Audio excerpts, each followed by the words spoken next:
I'm Mario. And this is the EdLeadership Pair Podcast. So I got to ask you, as busy as leaders are, it is a full-time and then some job. Yep. Does reading matter? Do you have to read to be a good leader? Yes. Oh my gosh. Without a doubt, yes. Obviously, I'm going to say yes. Without it, you are on your own. And how are you getting research-based information? How are you knowing best practices? How are you getting other perspectives that might challenge your thinking? How are you getting new ideas and all of that? And it doesn't just need to be books. It can be magazines and business articles and should be from various authors. Although we definitely have our favorite authors. I think between you and me, there are some that stand out. If we're going to talk about, I mean, of course, my husband is obviously my favorite author, but if we're going to talk about others, then I think a Mr. Anthony Muhammad might have been someone in a former life that I had a little bit of an author crush on. Like, I don't know. But yes, it is obviously critical to leadership to start to challenge your thinking, to broaden your perspectives. What's the PBS that had like the rainbow that would go? Reading Rainbow. Reading Rainbow. There you Yes. go. All the things on Reading Rainbow are absolutely true, and they apply to leadership as well. Excellent. Well, there you go. In today's episode, we are going to share a few of our most influential leadership books, what they are, how they influenced us, and share some of the lessons with you. I'm excited. Here we go. Let's get into books. So as we were talking about with the EdLeadership podcast, and we were like, we obviously, I mean, we are voracious readers. This guy Surrounded over by here, books. this guy over here is a writer of Starting to books. write He's some got books, too. 6. I don't Yeah. know how many books have your name on them. Yeah, there's But 6 of them there, with more coming. We'll keep More you guys coming. up to date about that as we go. yes, so I think it'd be sad if we didn't share some of the books that maybe we wish we had access to or knew about or had studied before going into leadership positions, Love and it. why those would have been awesome for us. So do you want to start or you want me to go? Well, ladies first, but I just want to set it for the listeners. So my go. wife gave me the rules to this exercise, and I did? she said, we can't talk about our books ahead of time. She said, I want you to pick 2 and I'm going to pick 2 and we're going to see what happens. So we're going to be raw right here. I have not seen her books. So now for the unveiling. But he knows he couldn't take them off the shelf because, of course, I took mine first. So Yep. once they ladies were first. gone, they were gone. That's right. Ladies first.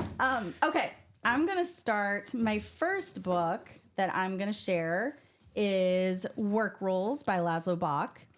And this is a book written by a Google employee.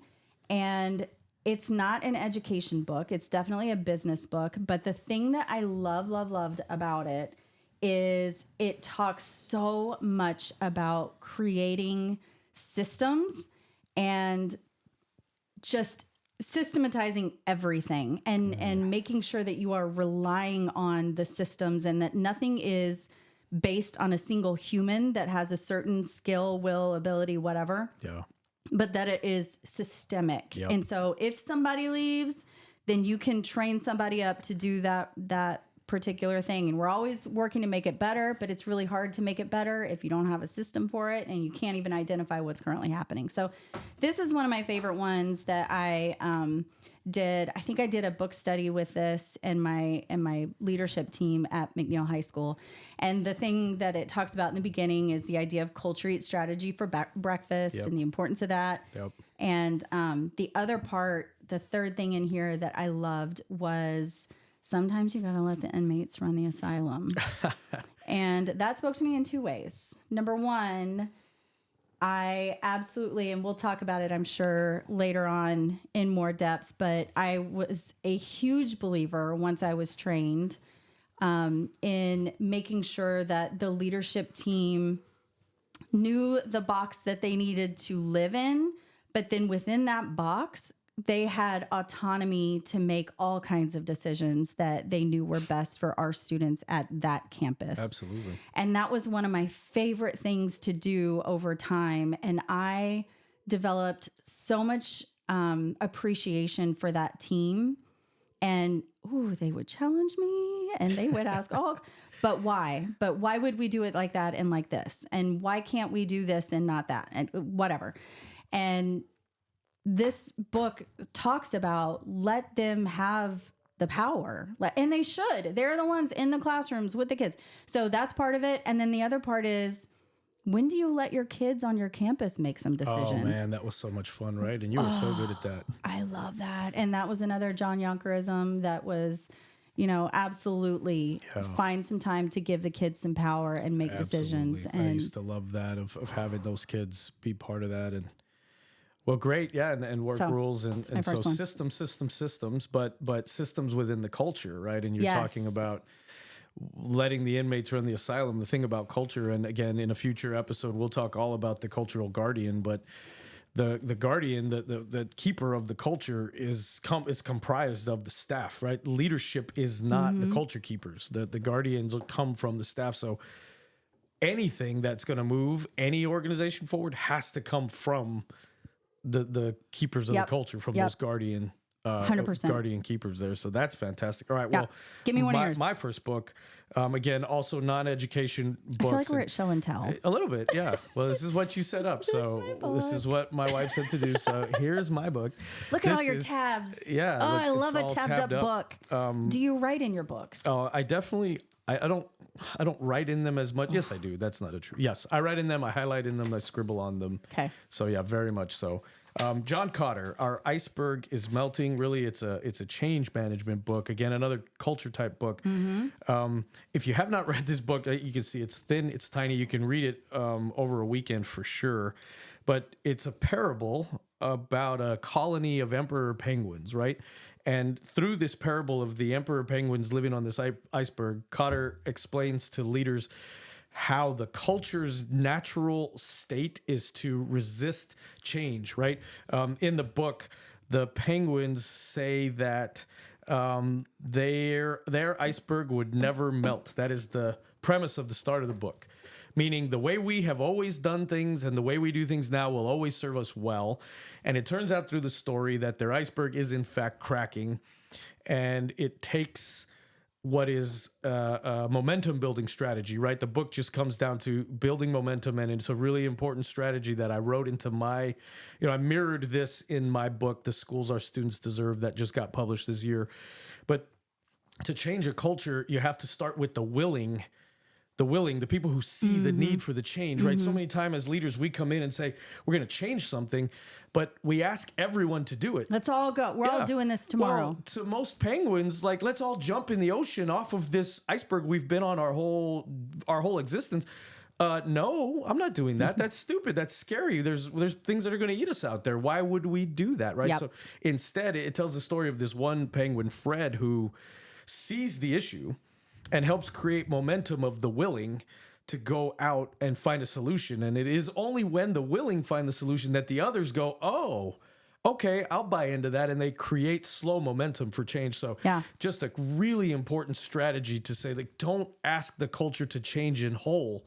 Find the willing few, create that need, and build momentum. And then when the other penguins see that it's working, everyone's going to come along. And as you said, the inmates are going to lead it. The leader just steps back, right? The leader facilitates and watches from the sideline, while the teachers and the staff members take the lead on the change. So very powerful book, super formative in my career, and I recommend it to all leaders. I love it. That's such a good one, and I think we should probably dig in a little bit on change management too. You talked about hiring practices. Yeah. Change management, so huge. Yeah. And it's hard to do. It's really difficult. Anyway, okay. But and today, just to put a plug, you lead teams virtually now in your role. And I think the conversation we should have in the future should include that anybody who's listening that's a virtual leader, I would imagine, just from listening to you when I'm home and you're on meetings, that it's even harder to lead change when you're not physically in a room with people. The relationships you have to build are so different, and it's tough. It is hard, but worth it. It's good. Okay. All right. Your last book. My last book is one of my favorites, and I am not, as you know, by any means. I was a science teacher. I am not a history person. I mean, Ancient Aliens is about as historical as I can. Ancient Aliens, yeah. For those of you listening, my wife and I love Ancient Aliens. Yeah. We're not going to get too deep into No, that we don't need to. unless the listeners really want us to go there. That's We where you want us we to could go. launch Right. Educators in Ancient Aliens podcast. So let us know in the comments if that's a direction you'd like us to go. but probably not. Probably not. So anyway, the book that I have is Lincoln on Leadership. And this was another one that I did a book study with. I think it was a variety of teachers. It wasn't even leadership team. It was just like, hey, does anybody want to read a book together about leadership? And let's go. And so I remember I actually was looking through pictures earlier today, and I had some admin assists that were in there, and I had obviously teachers that were on there. Some were in our leadership team, some were not. Some are now assistant principals and principals. Like, it was just a really interesting group of teachers to go through. So it's almost also like an emotional attachment to me, because it was really fun to do this one with that group of humans together. And we were doing hard work at the school at that time. So I really liked it. But a couple points that Lincoln on Leadership. Real quick, I saw your post on Instagram at the EdLeadership pair. So if you haven't seen that, check us out. Follow us on Instagram. Sorry, tell us about your book. Thanks. That was very nice. Yeah. Good plug. Good plug. Thank you. Okay. So Lincoln on Leadership, a couple things that came out of here. I was perusing it again as we were preparing for the podcast, and I was like, oh man, I need to go back and reread this. It's been a hot minute. I actually brought it back to Georgetown when I was at the district office, and I think we did it either with, I can't remember if we did it with aspiring assistant principals or aspiring principal. I don't know. We did it with one of the groups of aspiring administrators with them as well. But one section that I loved talks about ways that Lincoln would put aside his ego and really develop relationships with people that maybe were not his favorite or the easiest to develop relationships with.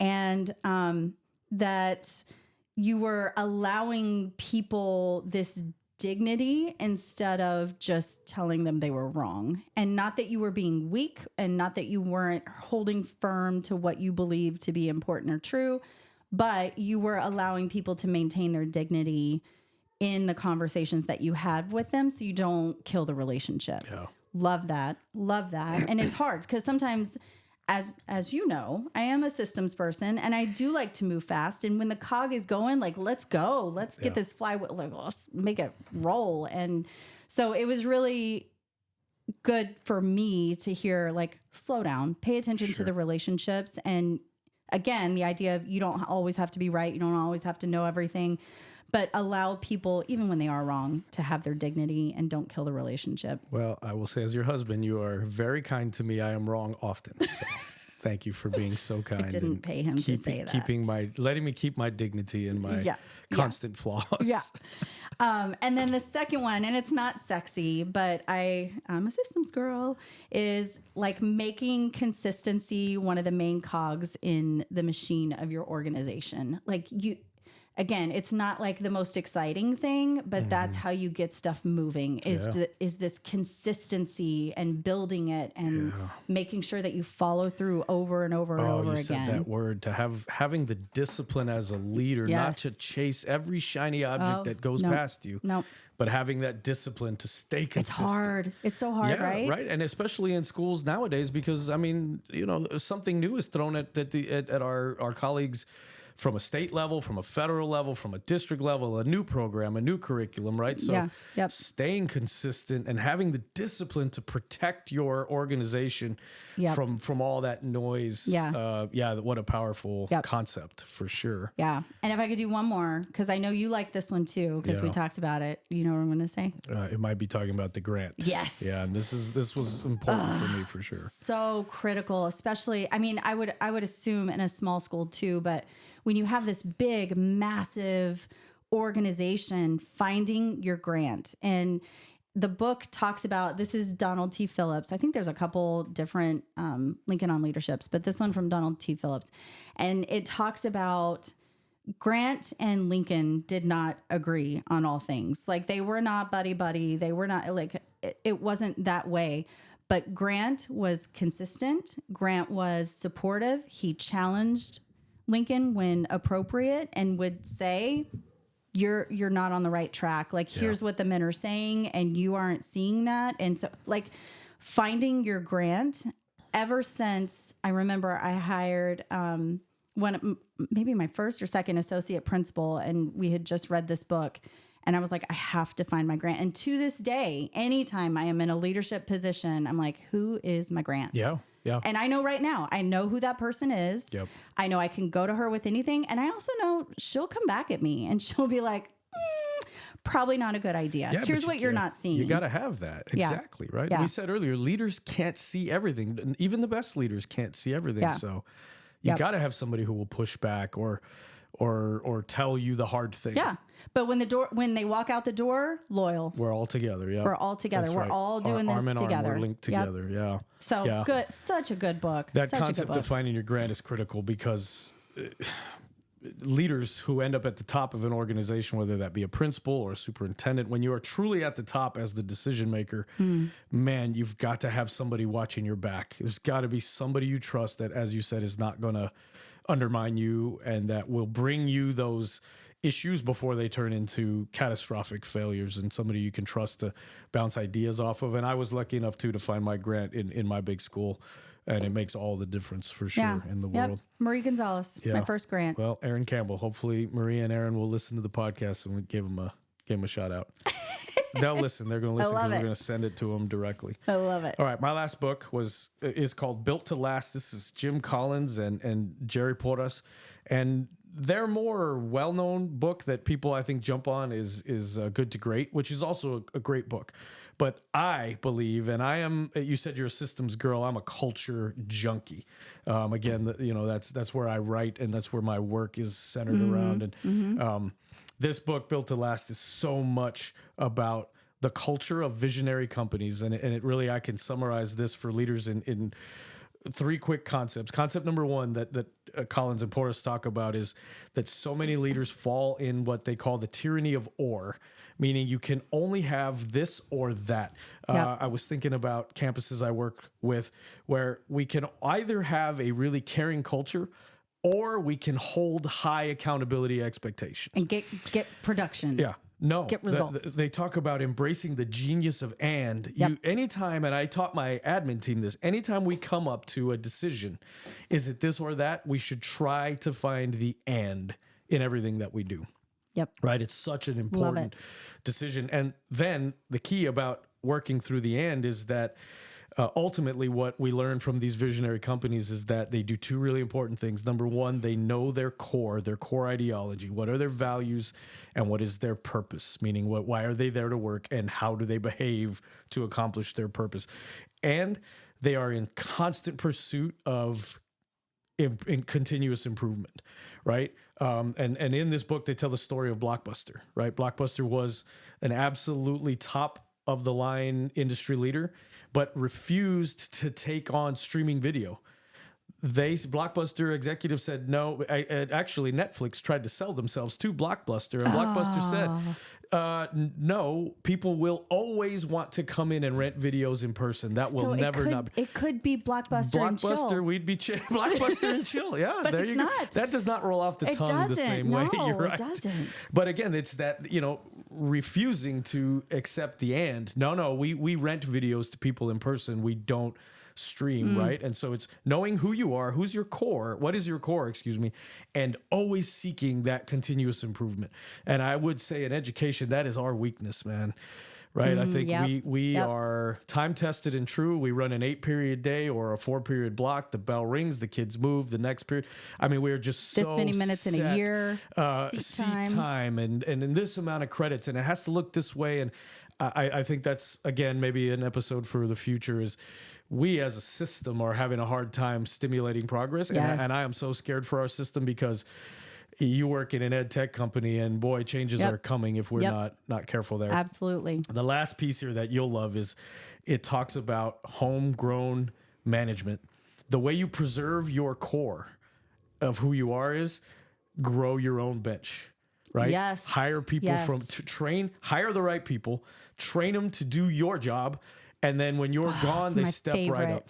And you and I both did that really, really well. And it's critical. And if you think about it from a culture sustaining standpoint, if you're constantly growing your own bench, then you're just bringing up the next Nick Saban, right? You just got the next person sitting right there ready to take over, and you don't have to go seek somebody who doesn't know your culture or doesn't know. You talked about you coming up from within your own culture when you rose to your principalship, and so that there's built to last in a nutshell. Yeah, if ever you've been on one of my teams, you better believe I'm looking at, can this person take my job? Yeah. What would I need to do? What extra support and help does this person need so they could take over for me when I leave? That's it. That's it. And how many options can I have? Yeah. How many of you could be ready? Yeah. And so many leaders fear that, I think, like fear hiring people with the aptitude and the capability to be leaders. And man, my last team that I was on, I think of the 6 of them, I think 5 of them are sitting principals at this point or something like that. Of the 7, 5, something like that.